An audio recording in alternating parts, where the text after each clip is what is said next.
Okay, so this is your tiles when you've got them home and they are properly stuck to your cardboard box.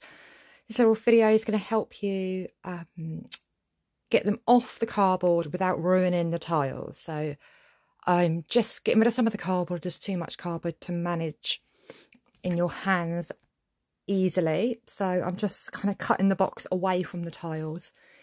I just find it a little bit easier to manage that way. Also cut them apart, so we've just got the two tiles separately to deal with.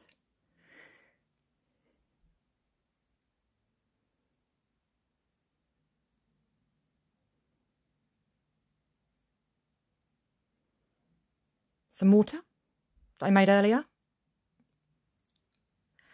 And a lot of the cardboard will actually pull off a lot easier than you think. Just make sure you peel it away from the edges, being careful not to peel your paint off the tile. I've done this lots of times and not had an issue, so I'm sure you guys will be fine. Just getting most of it off. There's a stubborn little bit of paper that I can't get my little short nails under. I'll get there in a minute.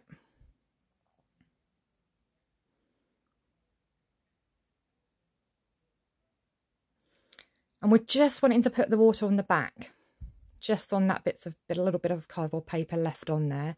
You don't want to be getting the front too wet. So I'm concerned about that. So I just get a little bit of kitchen roll just to wipe down the front of that tile, make sure it's not wet. And I've got a scraper, but you could use a spoon, anything you've got around. It's just the metal, just seems to push it off easy without anyone breaking any nails.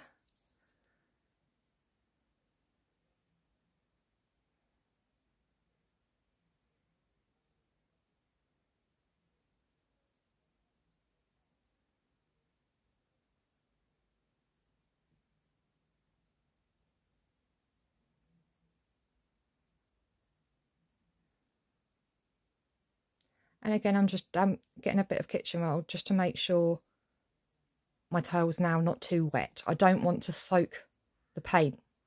You can see there I've got a little bit of overspill just of paint. I'm just cutting it off there with a pair of scissors, and then it's ready.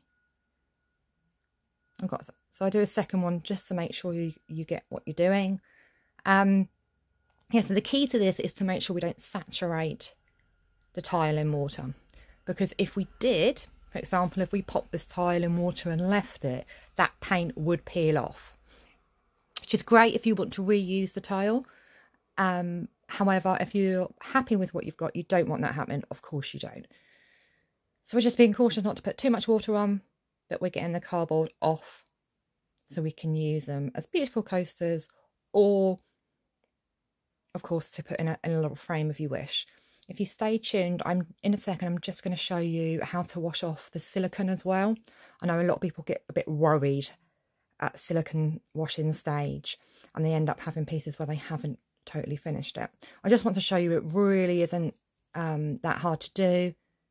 I don't want you worrying about it. I want you guys using your beautiful tiles that you made in class. So this one had a little bit more cardboard on it, so I had to be a little bit more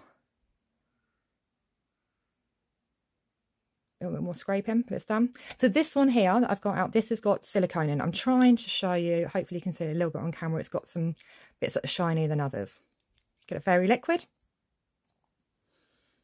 I'm using cotton wool, but anything soft, a soft cloth is fine. A little bit of water on there. You want it just a bit damp.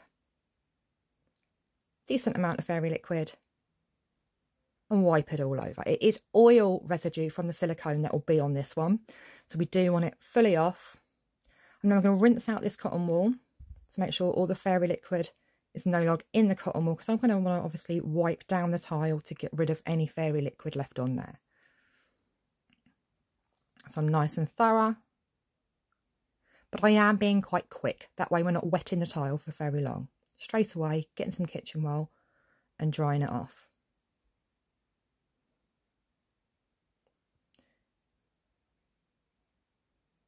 And then this is ready for varnishing. Ta-da! Make sure it's